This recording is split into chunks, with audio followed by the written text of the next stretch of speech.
opportunity to come here and do service. It's a great honor, a great privilege, and one I don't take lightly. And it's 10 o'clock here in New York, and this actually works out good. I know you wouldn't think it by looking at my face, but I have a 2-year-old daughter, and I know I don't look old enough to have a 2-year-old daughter, but I have a 2-year-old daughter, and thank God she's sleeping right now because she's the original Zoom bomber. She's hijacked a few meetings in the past, so thankfully she's fast asleep right now. A lot of times I usually Zoom from my car, and people have said to me, Paul, you're sober a long time and you're back living in your car, and I always say, well, the good news is it's a better car, you know what I mean? So if you're new there tonight, just think of it, stay sober, and if you go homeless, at least you're going to have a better car when you do, But it's hard trying to be funny on Zoom. It's almost like standing in the middle of the graveyard at midnight and telling jokes. You're not really sure if anybody's laughing, But I'm very, very happy to be here. When this first went down, I'm a great, meetings. We got to be sitting knee to knee, elbow to elbow. I got to look over and see another alcoholic with skin on. How is this going to work? Contempt prior to investigation. And I thought, oh my God, how's this going to work? And now, I'll be honest with you right now, I am so proud to be a member of Alcoholics Anonymous at this time. The way that we have made this, it just keeps on going. I love that about Alcoholics Anonymous. The world threw stuff at us and we just keep on going, reaching out to that alcoholic. We find a way of making it work. And I think from being, which my fear was, oh my God, how is this going to work? To use the words of Churchill, I think this is Alcoholics Anonymous' finest hour. And being connected to people from all over the country, socially distant, but spiritually connected. And even though we're sitting in different places, in different rooms, I feel a connection to you, because I need you and you need me. Without you, there's no me. And for the people that are new, I want to say, there's an old saying down in Texas, come all the way in and sit all the way down. And I would like to offer that to you. I'm a great believer in dropping an anchor in Alcoholics Anonymous, even if it's a virtual anchor. Get right, if you're new, or maybe not so new, get right in the middle of Alcoholics Anonymous, stay right in the middle. And, it says in chapter 4 in our literature, it uses that term about the flat earth, years ago, people believed in the flat earth theory. And in some regards, AA is a flat earth. If you go to the edge, you go off, and the thing about going to the edge of Alcoholics Anonymous, you're almost at the edge before you realize you're even there. So just stay here right in the middle of Alcoholics Anonymous, because Alcoholics Anonymous, as far as I'm concerned, the whole program, the whole fellowship is predicated on helping the next alcoholic. Alcoholics Anonymous without the newcomer, it's just a room full of noise. It makes no sense to me. The whole program, the whole thing is predicated on helping the next alcoholic. I think A is like a backwater pond. It needs fresh water. If it doesn't get fresh water, it becomes stagnant. And nothing grows in stagnant water. I die, you die. What's the point? And I'll be honest with you, I never took sobriety for granted. I was always very grateful to be sober. Every day I wake up in the morning grateful. But I took AA for granted. I just figured AA was always here, like oxygen. It was always here, And you hang around here a little bit and you realize, that I'm so blessed to be born in a time and a place that is Alcoholics Anonymous. That in August of 1992, on the worst night of my life, there was a room for me to walk into. And there was a firm handshake at the door. There was 12 steps, 12 editions. It didn't mean nothing to me. And it was a place for me to get well. All to do is sit down and get sober, And this time right now, our birthday is June 10th, which is coming up. And it should be, it's not Mother's Day. That was the day that Bill Wilson first met Dr. Bob. But Dr. Bob would drink again and on a trip to Atlantic City. So right now, at this moment in time in 1935, Dr. Bob was drunk. And your life and my life hung by a thread. People say, well, if it hadn't been Bill and Bob, it would have been John and Jim. Well, it wasn't. Talk about that window of opportunity. The window of opportunity came round in the spring of 1935. And Bill Wilson, to his credit, didn't go back to New York and say, forget this guy. He stayed with him. helped him get detox, sobered him up up in the top room of his house. And June 10th, Alcoholics Anonymous was born. The greatest spiritual movement in the history of civilization for people like us. And there's been people like us since man first crushed grapes, you know. We were society's first outcasts. You know, I ran at life with drink. I ran away from life with drink. And thank God I got the Alcoholics Anonymous, and there was Alcoholics Anonymous. And I found out everything I needed to know. I found out at my first meeting. My name is Paul, and I'm an alcoholic, because that tells me who I am and what I am and where I am and what I need to be doing. And maybe if you're new there tonight, those 12 steps that were read and how it works in the 12 traditions seem like a foreign language. I understand that. But the wonderful thing about Alcoholics Anonymous, Alcoholics Anonymous will meet you where you are. You don't have to meet Alcoholics Anonymous. It will meet you exactly where you are. My friend tells a great story, my dear friend that's on the meeting right now. He was at a meeting years ago over here in Brooklyn, not too far from here. And about 20 minutes into the meeting, a woman came into the meeting, and she was visibly drunk, sort of making a little racket and bumping into people. And they stopped the meeting and asked her to sit down, and someone come over and says, just sit quietly, the meeting's in progress, here's a cup of coffee, and someone will talk to you after the meeting. So she sat there, and about another 20 minutes go by into the meeting, and lo and behold, a guy comes in, and he's visibly drunk. And he comes in, and he happens to be happenstance, is it odd or is it God? He happens to sit across from this woman. And this woman's sober 20 minutes. And she leans across to him and says, you know what? If you sit quietly, she went and got him a cup of coffee, give him the cup of coffee and said, if you sit quietly, someone will talk to you after the meeting. I mean, that's Alcoholics Anonymous personified. She's 20 minutes sober. Her experience, strength, and hope at 20 minutes sober is, if you sit quietly and drink your coffee, someone will talk to you after the meeting. And that's what she shared with this guy. And that's what Alcoholics Anonymous will do. It'll meet you exactly where you are. And maybe that stuff we read seems like we have a symbol in Alcoholics Anonymous. It's a triangle inside a circle. And there's 3 parts to it: unity, service, and recovery. And I believe from your very first meeting in Alcoholics Anonymous, whether it be a virtual meeting, we can do unity. And what does unity look like? We do together what I can't do alone. Many meetings make it easy, few make it hard, none make it impossible. I need you and you need me. Without you, there will be no me. If I'm doing AA alone, I'm not doing AA. What's the old joke? I'm doing BB. What's BB? I don't know, but it's not AA. I need the unity of Alcoholics Anonymous. There's one lifeboat, and it's called AA. My disease would tell me, get your own lifeboat. My disease might even tell me, swim to shore, you can make it. No, I need to be right in the lifeboat of Alcoholics Anonymous. It's none of my business who's sitting next to me. That's God's business. It's my business that I'm willing to help that person or be helped by that person. For that, I am responsible. Service. There's a guy who used to speak that passed away, he used to say, the highest pay grade in Alcoholics Anonymous is servant. Why? Because I am shackled to self. So if you, it's hard to do it here. We used to say, if you put away one more chair than the one you sat on, congratulations, you're doing service. Find some way of doing service in Alcoholics Anonymous, even in this virtual setting. Try to stay tethered to Alcoholics Anonymous so you don't go to the edge of the flat earth. And recovery, maybe those 12 steps seem like a foreign concept. We have slogans, easy does it, live and let live, one day at a time. They were like the banisters to the steps. And then eventually I was able to get into that program, you know, with your help. You know,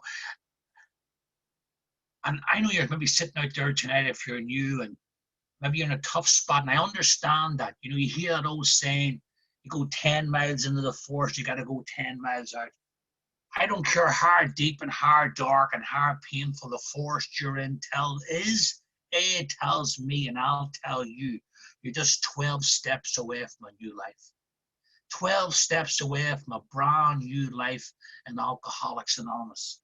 Alcoholics Anonymous is the only place I know where you can live 2 lives in 1 lifetime, you know. And I'm not here to sell Alcoholics Anonymous tonight. It sells itself. Alcoholics Anonymous is attraction, not promotion. But what I will tell you, and I don't mean cash and prizes, you cannot get where I am tonight from where I came from without Alcoholics Anonymous. It's an impossible journey. And why do I continue to come to Alcoholics Anonymous? I know how the movie goes, but I wouldn't miss it to see somebody else walking into AA on the worst night of their life and be given the grace not to take a drink for 1 day at a time. And it's so much more than grace, it's mercy. And the definition of mercy that I like the best is the complete reversal or upheaval of the laws of nature. You know, that's the miracle that's working in my life tonight. You know, I should be drunk tonight and I'm not. Now, how did that happen? It happened because of Alcoholics Anonymous. And used people entered into the chaos of my life of August of 1992, when everybody, and there wasn't many, was going that way. The only people coming this way was Alcoholics Anonymous. And they carried this message. My message mightn't even keep me sober. And what is the message of Alcoholics Anonymous? When complete defeat through alcohol, step 1, I got a body that won't let me drink and a mind that won't let me stop. 1 drink creates a thirst I can't quench. When I control my drinking, I don't enjoy it. And when I enjoy my drinking, I can't control it. With your help, I haven't had a drink since August of 1992. 1 drink tonight, destination unknown. Use people with the help of God in this program, this fellowship, took me from a place of powerlessness, unmanageability, not to a place in step 12 where I'm powerful, but a place where I've access to power. It brought me from the problem through the process to the solution, where I'm sitting here today, as I said, not cash and prizes, but you can't get where I am today from where I came from without Alcoholics Anonymous, you know. So I'm very, very blessed to be sitting here sober tonight. I don't know why I'm an alcoholic. To tell you the truth, I don't care. If God was to come down out of the New York sky here tonight and sit next to me and tell me exactly why I'm an alcoholic, I don't think anything would really change in my life. Hopefully I'd wake up tomorrow morning, still say my prayers, make the calls, take the calls, go to meetings. But I was to speculate. You know, Carl Jung, that was a great friend of Alcoholics Anonymous, said that alcoholism can be characterized as a low-grade spiritual thirst. There was something not right with me. You know, even before I took drink, I had that stone in the shoe feeling. You know, I had that knot in the stomach. I was a bit of a chronic people pleaser. And I took that first drink. You know, most people, I bartended the last 5 years drinking, and I bartended the first 12 in AA. Most people drink because what alcohol does to them. Our book talks about it. A social lubricant, fired imagination, you know. I drink because alcohol does something for me. 1 drink changes how I feel about me, you, and this. And it's so simple. People say, why did I drink? I'll tell you why I drank. I drank because it worked. It worked from the very first drink. It worked till it didn't work anymore. And then I end up with the jumping off places to talk about, which I'll mention in a bit. But it worked. I don't realize it's working. It's filling in holes I didn't even know I had. It's taking the stone out of the shoe. I can be everything I think you want me to be. And for a chronic people pleaser, it's a magic elixir. But boy, talk about it being a rapacious creditor. If you'd have told me where I was going to be 15 years later, I'd say you're out of your mind. But alcohol, man, it'll take your job, your car, your wife, the shirt off your back. But what it really wants is me 6 feet under. There's a lot of terminal diseases out there. I'm not familiar with those, but I'm familiar with this one. This disease will kill me stone dead. But you couldn't have told me that when I was starting out. Booze was doing for me what I couldn't do for myself, you know. Bill Wilson tells a story, not in a story in the big book, but in a letter that he wrote. He was at a party one night. This is when he was shipping out to World War I. And you ever seen pictures of Bill Wilson? He's 6'3", skinny, gangly. He's at this party. He's like a wallflower back against the wall. He feels socially awkward, and he feels like he's being dragged over and introduced to people. And then he says, someone give him a drink. And he took that drink. And instead of him being introduced to people, it felt like people being introduced to him. I get that. I took that first drink, and my life went from black and white to color like that. And I thought to myself, this is it. And as I said there, I hitched my wagon to a star called alcohol, and I rode it to the precipice, you know. I wouldn't let another man do to me what I allowed my drink to do to me. I wouldn't allow it, you know. And but you couldn't have told me that starting out. But looking back on it, the writing was on the wall. Before, I mean, I started drinking within 6 months. At 15 years of age, I was getting my stomach pumped out on a school night. And they told my parents that I hadn't got to meet a hospital and I'd probably died of alcoholic poisoning. Before I'm in my teens, I'm a daily drinker. Before I'm in my teens, I'm taking morning drink. Early 20s, my life's falling apart, but I don't want to look in. I'm a finger pointer. I'm into the blame game. Always looking for an outside fix for what's really an inside job. I'm blaming Northern Ireland where I grew up. I grew up there during the Troubles, working class Catholic from the wrong side of the tracks, big chip on my shoulder, you know, and I blamed that, you know, for the reason my life, it wasn't, but it was alcohol that was destroying my life. So it's no coincidence I'm sitting in America with an Irish accent. I was a runner, a long distance runner, and off I packed my bag and I came to New York, and it was different. It was worse, you know, and I got a job as a bartender here in New York, and I used to work in a crazy bar. And I mean, I worked in a bar. It's quite sad, actually. I worked in a bar from 6 o'clock at night to 4 in the morning. I could drink behind the bar. At the end of my drinking, I couldn't even get there. Fears and phobias and hang-ups. What's the old saying in AA? Booze give me the wings to fly, and then it took away the sky, you know? By the time I'm 25, I'm hitting hospitals, convulsions, seizures, round-the-clock drunks, locked up for drinks, strapped down for drink, and it got worse, and it got worse, and it got worse. But for the people that are new, thank God sobriety's progressive too. And as far down as you go with drink, you can come back up in Alcoholics Anonymous. I'm not going to sit here tonight like some snake oil salesman and promise you the moon and the stars. There's things I lost through drinking and they never came back. And there's things you might have lost through drinking and they might not come back either. Thank God for this program. Who among us could live with the guilt and the shame and remorse of our drinking if it wasn't for the 12 steps to alleviate that? I wasn't a sociopath. I knew the bridges I burned, the damage I did, and the people I walked away from.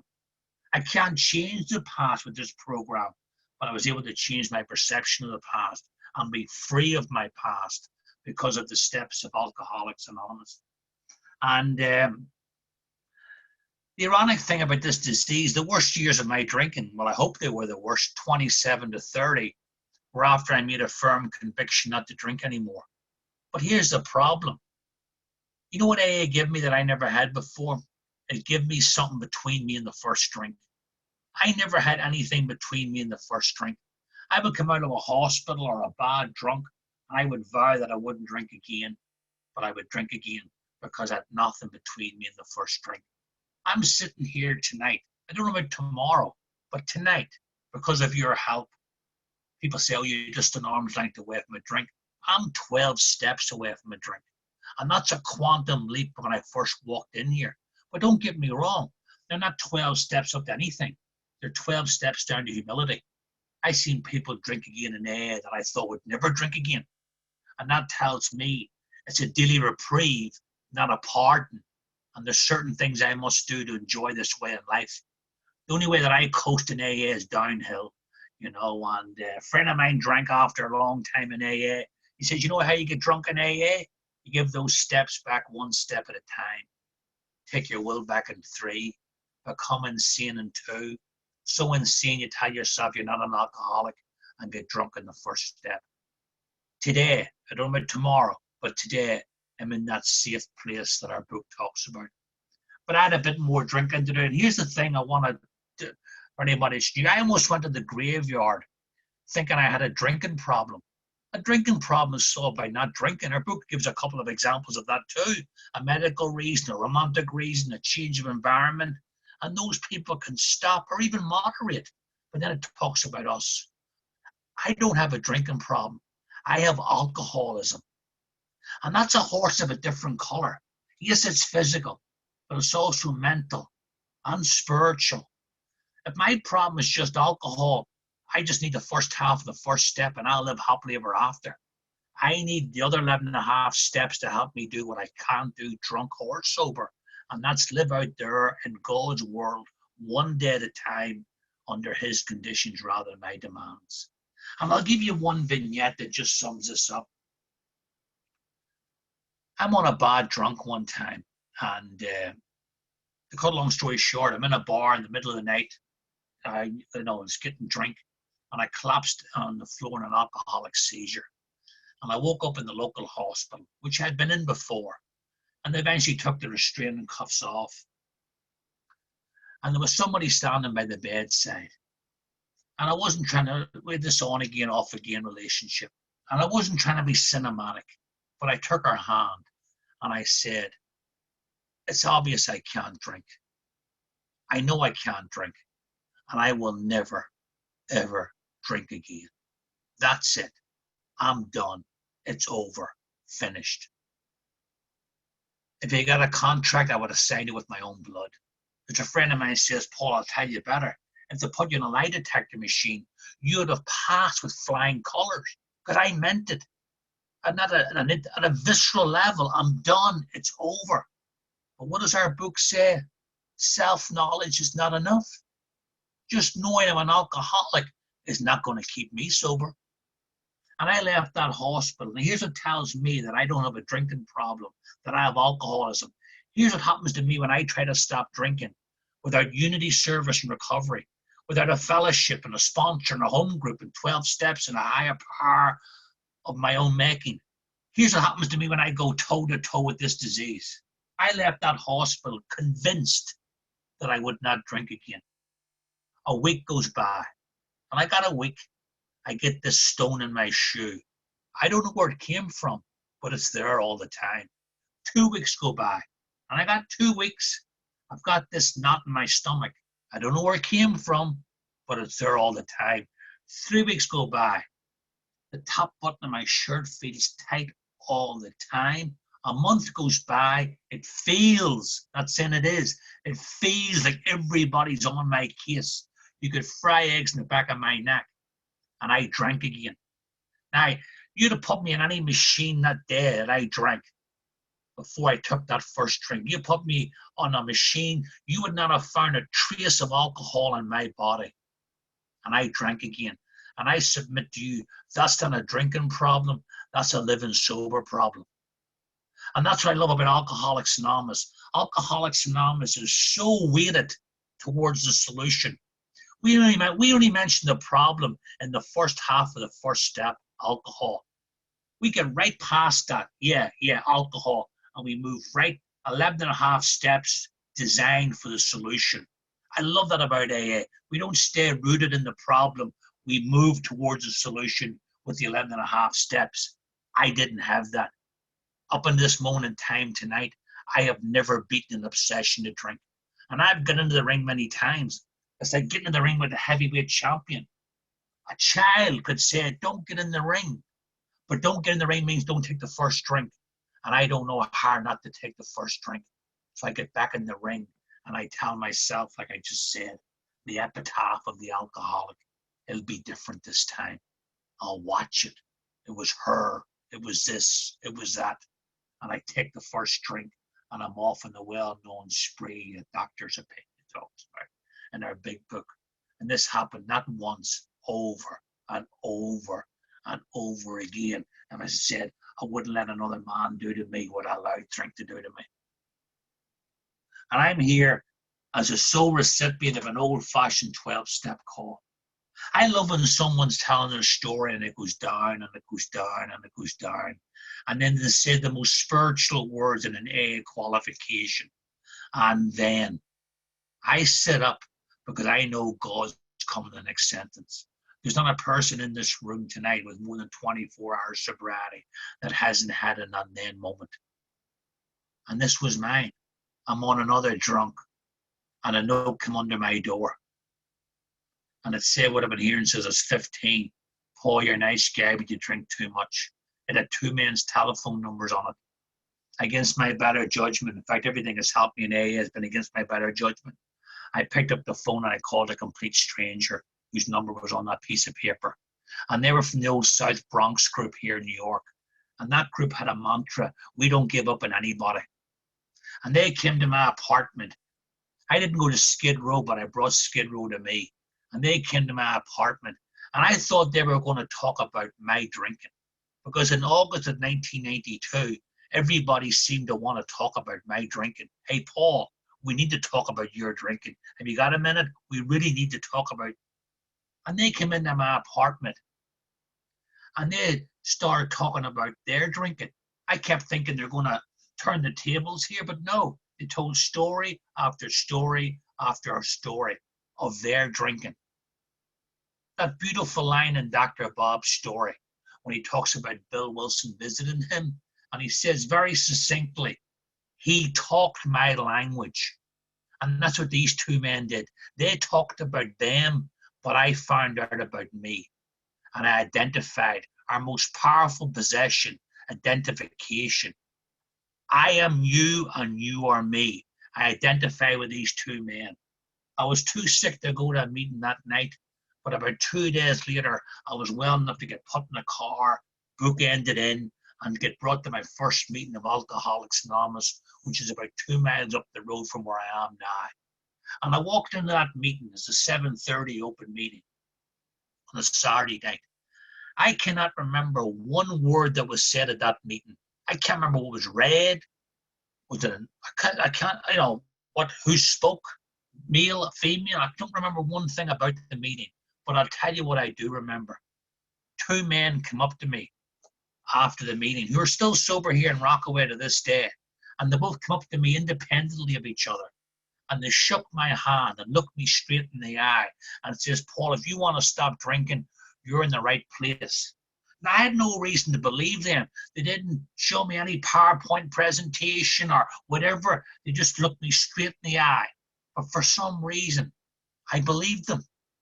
And I left that meeting that night, and someone met me after the meeting who had heard it all before, the promises and the hand on the heart and never again. And I said to this person, I've found something. I didn't know what it was that night, but I know tonight what it was. It was hope. That's what Alcoholics Anonymous is. In its purest form, Alcoholics Anonymous is hope in human form. People get people sober. God works through people.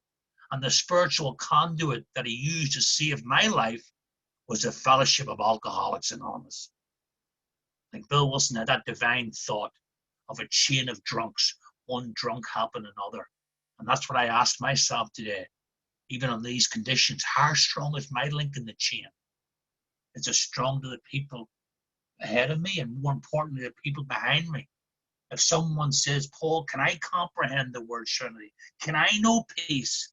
Absolutely walk this journey with us. Now I would like to tell you at that meeting that I took the ball and scored a touchdown. But I came in here with old ideas, barroom mentality. And I carried those old ideas into Alcoholics Anonymous. What does our book say? Let go absolutely of all your old ideas. Now, don't get me wrong. I was doing unity. I was going to plenty of meetings. I was doing service. I said, I'm making more coffee than Juan Valdez. Are you kidding me? But I wouldn't do recovery. The 12 steps just seemed very touchy, very feely. I'm Irish, stoic, don't tell nobody nothing. See, the problem I made with this, don't get me right, a sponsor, but you can only help somebody that wants to be helped. I looked at the steps of Alcoholics Anonymous. I looked at it on the wall, and I looked at them as information. Yeah, I'm an alcoholic. Yeah, I need a power greater than myself. God, I need to take an inventory, defects of character, so forth. I looked at them as purely information. I realized tonight, on the other side of this program, that these steps are not informative. They're transformative. That's the mistake I made. They're not information. They're transformative. With the help of a sponsor, when I finally went through that program, you go from step 1 to step 12. You're a different person at step 12, whether you want to be or not. It says in our literature, having had a spiritual awakening, past tense. I didn't get that. Now, don't get me wrong. There were people talking about this. But what's the old Chuck Chamberlain line? You'll eventually hear what you came here to hear, and you'll eventually see what you came here to see. But you have to have eyes to see and ears to hear. And I had neither. I was a closed circuit sitting in AA. Contemporary investigation, that was me. And I bottomed out at 2.5 years sober in AA. I was driving, don't get me wrong, my sponsor was trying to help me, but I was like, my guy came up to me in a meeting one night, who wasn't my sponsor, by the way, and he says, Paul, can I talk to you? I said, sure. He says, you're dying, and you're dying right in the middle of AA. You know what you're like? You're like a starving man at a spiritual banquet. There's all this food on offer, and you're over there living on bread and water. That's exactly what I was doing. I still wasn't convinced. The next day, I'm driving out of the Brooklyn Battery Tunnel. 6-lane highway called the Gowanus Expressway. Rush hour traffic, and a guy cut me off. I chased after him in rush hour traffic. I jam him against the guardrail. I'm blocking 3 lanes of traffic. I get out of the car. I'm out of my mind. I go to the car, and there's an Asian man sitting behind the wheel shaking. His wife's crying in the front seat, and his 3 kids are crying in the back of the car. This is 2.5 years off drink with no program. I've been to jumping off place twice in my life, once with drink and once with no drink and no program. It's a different type of pain, but it's pain nonetheless. I apologized at his door. I got in my car and I said, you know what, I'm crazier off drink than I was on it. And in some respects, that's true. And I drove to my sponsor's house in name only. And I told him what I just told you. And he sat back and he says, Paul, will I tell you something?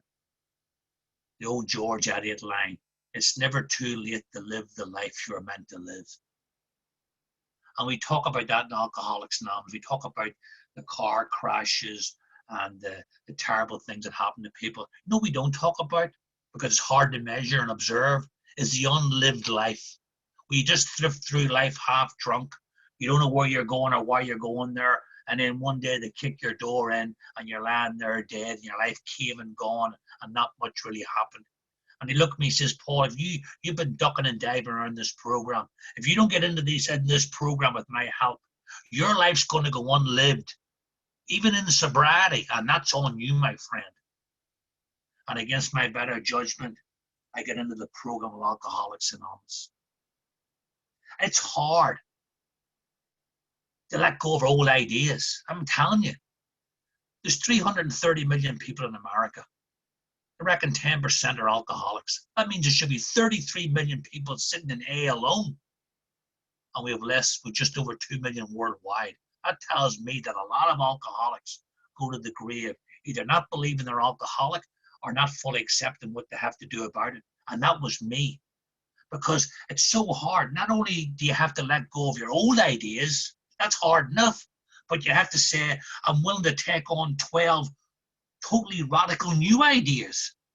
For some people, that's a bridge too far. It's a lot to do that, to throw out the old ideas and take on 12 new ideas.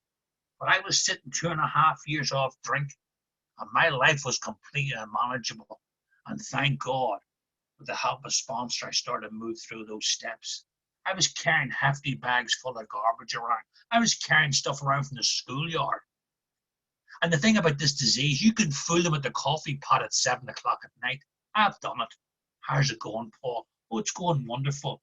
You know, when untreated alcoholism would come to visit me, 2 o'clock in the morning, could-haves, should-haves, would-haves, guilt, shame, remorse, another sleepless night, 2.5 years off drink, because I got me on me. I'm shackled to self and I can't get me off of me. I don't like who I am. And 24 hours a day, 7 days a week is a long time to with somebody you don't like. And I don't like who I am, the man in the mirror. I don't like myself. And I put those steps into my life.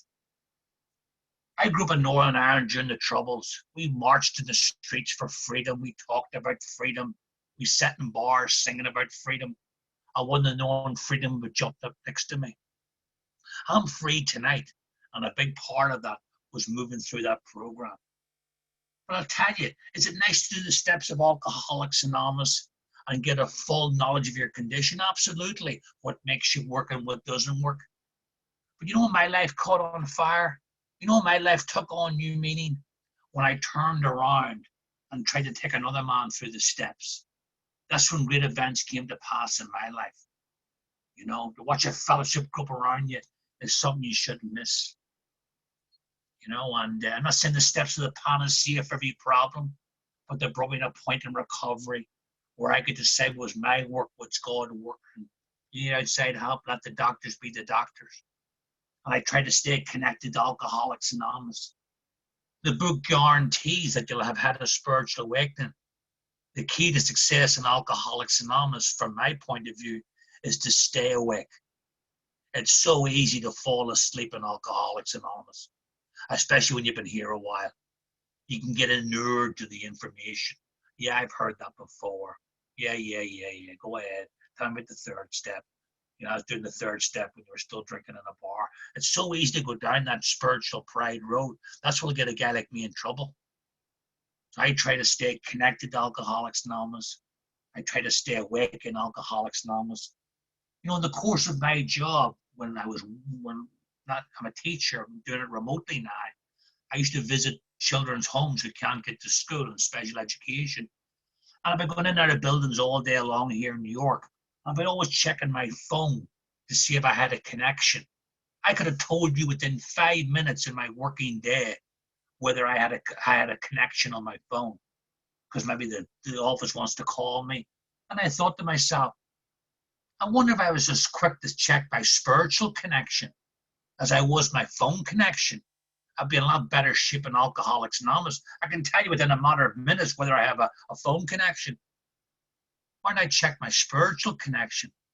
And that's what I've been trying to do here during this period we're going through, trying to stay connected, spiritually connected, trying to stay awake and alert in Alcoholics Anonymous. Because falling asleep in AA is just like driving a car. You don't be asleep for a long time for something really bad to happen. And I feel very blessed, you know. I mean, my life here in AA, you know, a lot of it I see now, you know, I'm sober a while. I've lived long enough, and what's the old story? Life is lived forward but understood backwards. And sobriety's like that too, you know. And I can see, like, God was always there. That spiritual connection. God was always there. There's a retreat house upstate New York, and it says on the doormat, "You feel far from God, who moved?" It's always me, even in sobriety, you know. And I look back at my life, even in the drinking days, even when I was lying so drunk on a barroom floor that I couldn't even stand up on my own 2 feet, God was there. Carl Jung says that as well. Bidden or not bidden, God is present.